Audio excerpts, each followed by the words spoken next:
Hello dear students, मैं अपने पिछले क्लास में आपको मोल कॉन्सेप्ट के बारे में आइडिया दिया था। सोल्यूशन चैप्टर पढ़ने के लिए आपको कुछ टर्म को जानना जरूरी है। मोल कॉन्सेप्ट के बाद जो टर्म मैं आज डिस्कस करने जा रहा हूं, उस टर्म का नाम है इक्विवेलेंट वेट। किसी भी सब्सटेंस का इक्विवेलेंट वेट हम कैसे फाइंड आउट करते हैं?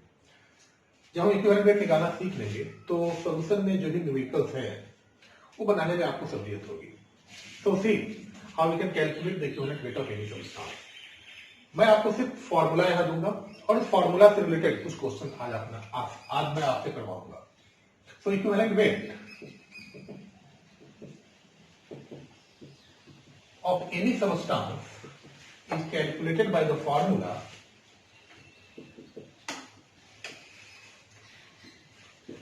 weight by valency factor.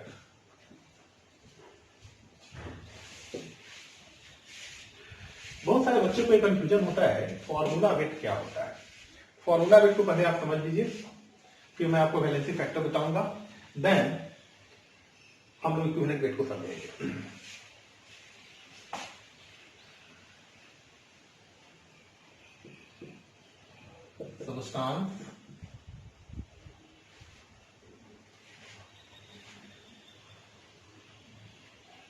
Substance में हम लेते हैं element, compound and radical. Element से आप परिचित हैं, हाइड्रोजन, ऑक्सीजन, नाइट्रोजन। कंपाउंड से भी आप परिचित हैं, H2O, NH3, CO2। रेडिकल से भी आप परिचित हैं, जब भी किसी स्पीशीज पे चार्ज आ जाता है तो उसको हम लोग रेडिकल कहते हैं, and so on so on.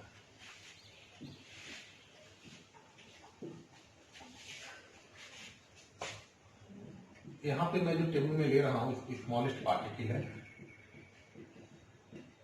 आपको ये पता होना चाहिए एलिमेंट के स्मॉलेस्ट पार्टिकल को हम लोग एटम कहते हैं,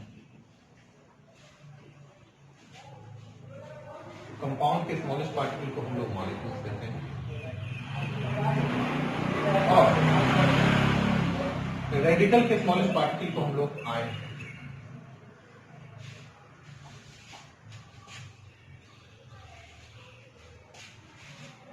यहां पे मैं ले रहा हूं फॉर्मूला वेट।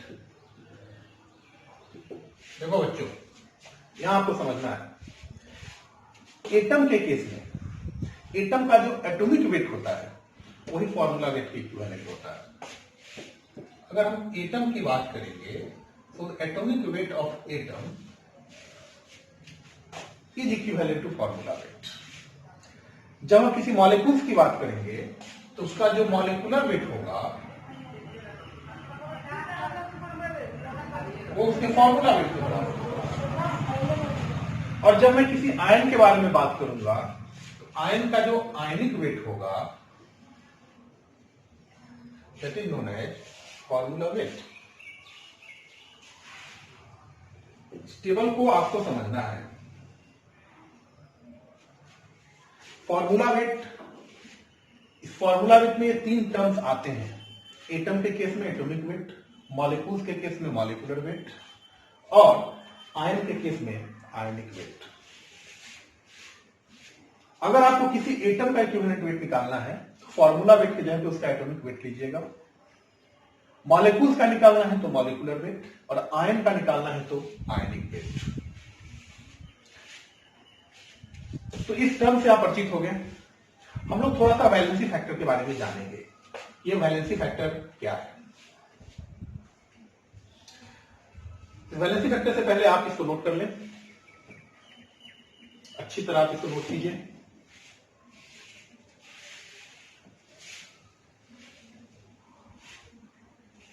नोट कर लिए? So I am going to rub it.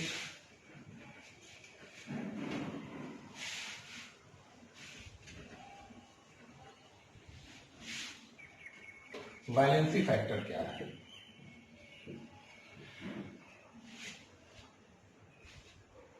कहीं कहीं बुक में इसको इन फैक्टर भी लिखता है।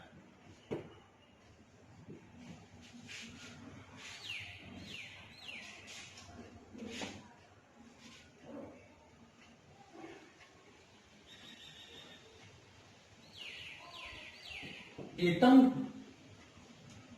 अगर हो, एटम का इक्विवेलेंट वेट निकालना हो तो उसमें इसका वैलेंसी फैक्टर इसकी वैलेंसी होगी। Valency of atom is the valency factor of atom. अगर हमको किसी एसिड का वैलेंसी फैक्टर निकालना है तो उसकी जो बेसिसिटी होगी, बच्चों बेसिसिटी कहते हैं number of replaceable H plus ion. किसी एसिड से जितने H प्लस आयन रिप्लेस्ड होंगे वह उस एसिड का बेसिसिटी होता है। फॉर एग्जांपल अगर मैं H2SO4 की बात करूं और अगर किसी रिएक्शन में इसका 2 H प्लस आयन रिप्लेसेबल होगा तो इसकी बेसिसिटी जो होगी 2 होगी। HNO3 its basicity is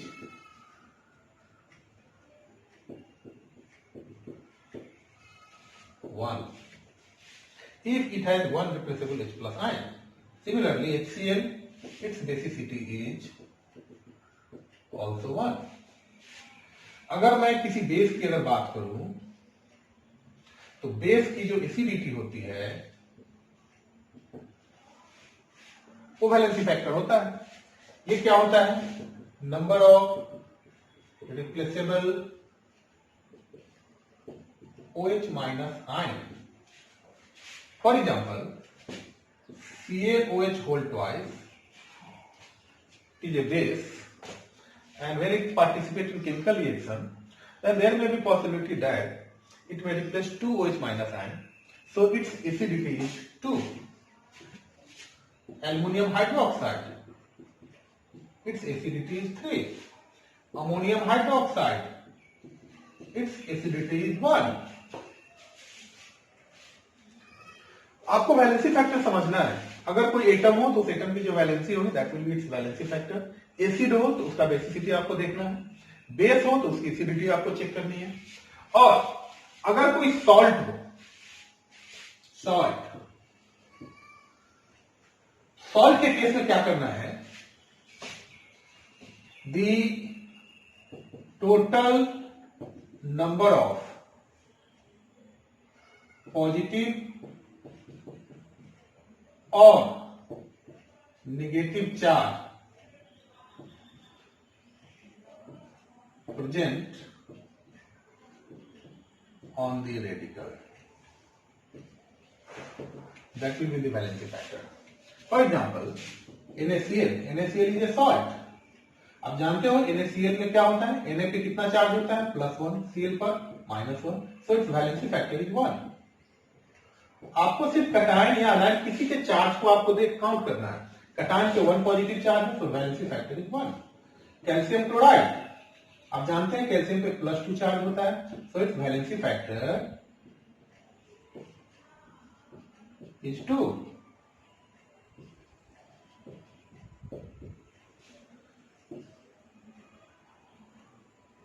CaSO4 calcium sulphate, it is a salt.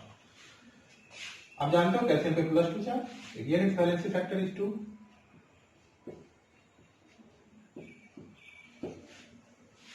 Aluminium hydroxide, aluminum hydroxide is a base. Aluminium chloride, aluminium +3 unit charge, so its valency factor is 3. Aluminium sulfate, Al2SO4 whole thrice. See, here there are two aluminium atoms. One aluminium atom carry +3 unit positive charge, so two aluminium atom carry +6 unit positive charge. Therefore, valency factor is 6. Total number of positive और negative charge, आपको total positive charge बता देगा। Aluminium पे +3 unit charge या 2 aluminium atom, so total positive charge is 6, so the valency factor is 6. तो आप किसी भी एसिड, बेस या सॉल्ट का आप आसानी से इक्विवेलेंट वेट निकाल सकते हो। आपको वैलेंसी फैक्टर का आइडिया हो गया। अगर कोई कंपाउंड होगा तो कंपाउंड के केस में आपको क्या करना है? उसका फॉर्मूला वेट निकालना है और वैलेंसी फैक्टर से डिवाइड कर देना है, तो आप उसका इक्विवेलेंट वेट आसानी से निकाल लोगे। हम लोग कुछ एग्जांपल के द्वारा इन सबको समझने की कोशिश करते हैं। आप लोग इसको नोट कर लीजिए।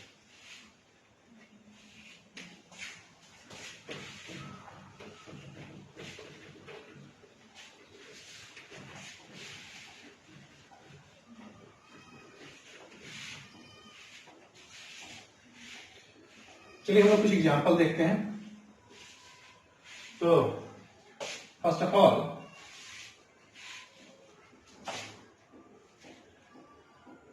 इक्विवेलेंट वेट ऑफ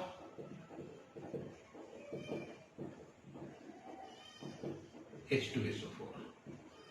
आप जानते हो H2SO4 इज एसिड, तो इसका हमको इक्विवेलेंट वेट निकालना है तो इसका फॉर्मूला वेट लेंगे हम लोग। फॉर्मूला वेट, चूंकि ये कंपाउंड है, कंपाउंड के केस में इसका जो मॉलिक्यूलर वेट होगा that will B formula wait. निकाल लेते हैं हम लोग molecular weight. Sulphur 32 plus 4 into 16 upon, इसकी बेसिसिटी मैं आपको पहले ही बता चुका हूं। इसकी बेसिसिटी होती है या वैलेंसी फैक्टर जो होगा एसिड का, H2SO4 का वैलेंसी फैक्टर 2 होगा, तो 98 upon 2 and that will be equal to 49 gram. So equivalent weight of H2SO4 is 49 gram. Similarly, equivalent weight of aluminium hydroxide. आप जानते हो aluminium hydroxide is a base. Base का equivalent weight कैसे निकालना है, इसका फॉर्मूला वेट लेना है। फॉर्मूला वेट निकालो 27 प्लस 3 इंटू ऑक्सीजन का 16, हाइड्रोजन का 1 एंड इट्स एसिडिटी इज 3 से डिवाइड करेंगे 27 plus 51 upon 3 and that will be equal to 78 upon 3 26। Equivalent weight of CaCO3। बच्चों आपको ये पता होना चाहिए CaCO3 is a salt. How can you justify CaCO3 is a salt? आपको ये पता होना चाहिए because this compound is forms from acid and base. कोई भी सबस्टांस अगर एसिड और बेस से मिलकर बनता है तो उसे हम सॉल्ट कहते हैं। इसका जो बेसिक पार्ट है that will be your calcium hydroxide और एसिडिक पार्ट है carbonic acid H2CO3 and calcium hydroxide. Acid और बेस के मिलने से कंपाउंड बना है, तो इट इज ए सॉल्ट। और हमको इसका इक्विवेलेंट वेट निकालना है इस सॉल्ट का, तो इसका फॉर्मूला वेट निकालेंगे। कैल्शियम का 40, कार्बन का 12, 3 इंटू 16 अपॉन। सॉल्ट के केस में मैंने आपको क्या बताया है, सॉल्ट के केस में ये जो रेडिकल होते हैं, सॉल्ट में 2 रेडिकल हैं, एक पॉजिटिव और एक नेगेटिव। तो आपका टाइम पे देख लो कितना पॉजिटिव चार्ज है, कैल्शियम पे 2 यूनिट पॉजिटिव चार्ज है, तो 2 से डिवाइड कर दो, so that will be equal to 100 upon 2 and so 50 gram. This is the equivalent weight of acid, base and salt. आप किसी भी सबस्टांस का इक्विवेलेंट वेट इस फॉर्मूला की मदद से निकाल सकते हैं।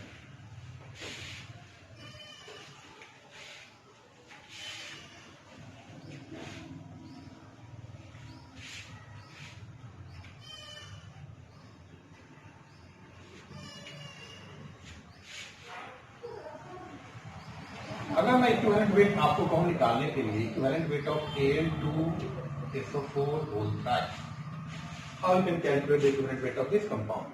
करना क्या है, इसका फॉर्मूला वेट, चूंकि एक मॉलिक्यूल्स है तो मॉलिक्यूल्स के केस में फॉर्मूला वेट को ही मॉलिक्यूलर वेट करते हैं। इसके मॉलिक्यूलर वेट में आपको कितने से डिवाइड करना है, 6 से। 1 aluminium atom carry plus 3 unit positive charge, या 2 एल्युमिनियम एटम, तो टोटल 6 यूनिट पॉजिटिव चार्ज, यानी इसके फॉर्मूला वेट में आपको डिवाइड करना है 6 से। तो इससे आप इस कंपाउंड का इक्विवेलेंट वेट निकाल लेंगे। चलिए निकाल के देखते हैं इसका मॉलिक्यूलर वेट कैसे निकलेगा। 2 इंटू में एल्युमिनियम 27 प्लस 3 इंटू सल्फर का आप जानते हो 32 प्लस 4 इंटू 16 अपॉन 6। क्या होगा, इसको हम लोग सॉल्व करते हैं। 54 plus 3, 32 plus 64 upon 6, 54 plus 3 into upon 6 and that will be equal to by 6 342 upon 6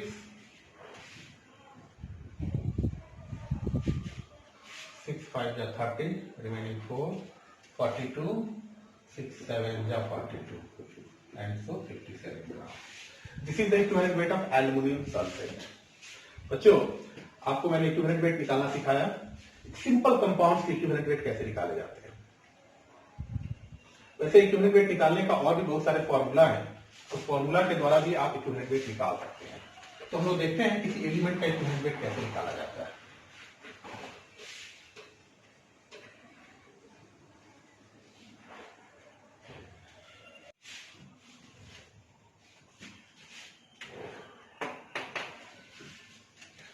तो हम लोगों ने इक्विवेलेंट वेट निकालना अभी सीखा, फॉर्मूला हमने देखा कैसे उस फॉर्मूला से इक्विवेलेंट वेट को फाइंड आउट किया जाता है। लेकिन एक्चुअली इक्विवेलेंट वेट है क्या, हम लोग इसको डिफाइन करना अभी समझेंगे।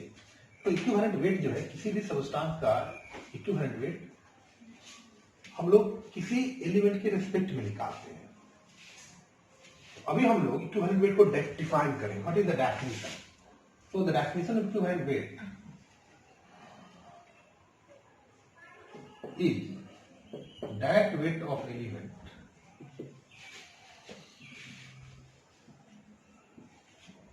which combine or displaced from one part by weight of hydrogen, 8 part by weight of oxygen and 35.5 part by weight of chlorine। किसी भी एलिमेंट का इक्विवेलेंट वेट हम लोग 3 एलिमेंट के रिस्पेक्ट में निकालते हैं। पहला एलिमेंट हमारा होगा हाइड्रोजन, दूसरा एलिमेंट हमारा होगा ऑक्सीजन और तीसरा एलिमेंट जो होगा हमारा क्लोरीन होगा। तो हम लोग इस तीनों मेथड के द्वारा हम लोग एलिमेंट का इक्विवेलेंट वेट निकालना सीखेंगे। First we will find the equivalent weight of element by hydrogen, then equivalent weight of element by oxygen and equivalent weight of element by chlorine. So our first topic is equivalent weight of element. यहां हम लोग element को M से denote करेंगे by hydrogen. Hydrogen के respect में हम लोग किसी एलिमेंट का इक्विवेलेंट वेट कैसे फाइंड आउट करेंगे? बच्चों आप जानते हैं कि जब भी कोई एलिमेंट हाइड्रोजन से रिएक्ट करेगा तो क्या बनाएगा? मेटल हाइड्राइड बनाएगा। ये तो आप जानते हो, जब भी कोई एलिमेंट हाइड्रोजन से रिएक्ट करता है तो बनता है मेटल हाइड्राइड। मेटल हाइड्राइड जैसे NaH, क्या हम लोग इसको पढ़ते हैं? Sodium hydride. CaH2 क्या पढ़ते हैं? Calcium hydride. AlH3 क्या पढ़ते हैं? Aluminium hydride. These all are hydrides. Hydrides are a binary compound in which one element is hydrogen. देखो एक एलिमेंट यहाँ हाइड्रोजन है, दूसरा एलिमेंट हमारा मेटल है। तो ऐसा कंपाउंड जिसमें एक एलिमेंट हाइड्रोजन होता है वैसे कंपाउंड को हम लोग हाइड्राइड कहते हैं। तो हम लोग यहाँ देखेंगे कि इस हाइड्रोजन के रिस्पेक्ट में कैसे किसी एलिमेंट का इक्विवेलेंट वेट निकालते हैं। तो आपको मैंने डेफिनेशन में बताया कि हाइड्रोजन का यहाँ कितना पार्ट लेना है? 1 पार्ट। 1 पार्ट हाइड्रोजन कितने मेटल से कंबाइन करेगा वो हमको फाइंड आउट कर लेना है। मान लीजिए कि यहाँ पर मेटल का वेट अगर x ग्राम है और हाइड्रोजन का वेट अगर y ग्राम है तो हमारा मेटल हाइड्राइड कितना होगा? x प्लस y होगा। तो यहाँ क्लियर है कि आप देख रहे हो कि y gram of hydrogen combines with x gram of metal. तो हाइड्रोजन के रिस्पेक्ट में तो हमको 1 ग्राम में निकालना है। तो 1 gram of hydrogen will combine with x by 1 gram of metal. 1 gram hydrogen combines with x by y gram of metal. So equivalent weight of metal with respect to hydrogen is calculated by the formula x upon y। x से आपको clear होना चाहिए x क्या है? It is the wait of metal. y क्या है? It is the weight of hydrogen. तो question आपको मैं इससे आपको बनवाऊंगा जिसमें दोनों का वेट दिया रहेगा, आपको किसी मेटल का इक्विवेलेंट वेट निकालना है। This is the one method, equivalent weight of element by hydrogen. Second, equivalent weight of element by oxygen। Next point,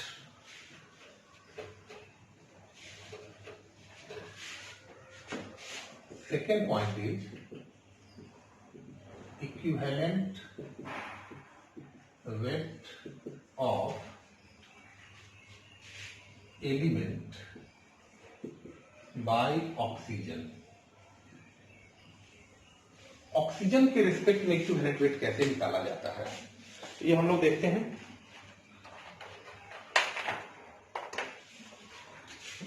तो हम लोग क्या करते हैं? मेटल लेते हैं प्लस ऑक्सीजन लेते हैं। आप जानते हो मेटल जब ऑक्सीजन से रिएक्ट करेगा तो क्या बनेगा? मेटल ऑक्साइड बनेगा। अगर हम मेटल के वेट को 1 ग्राम लेते हैं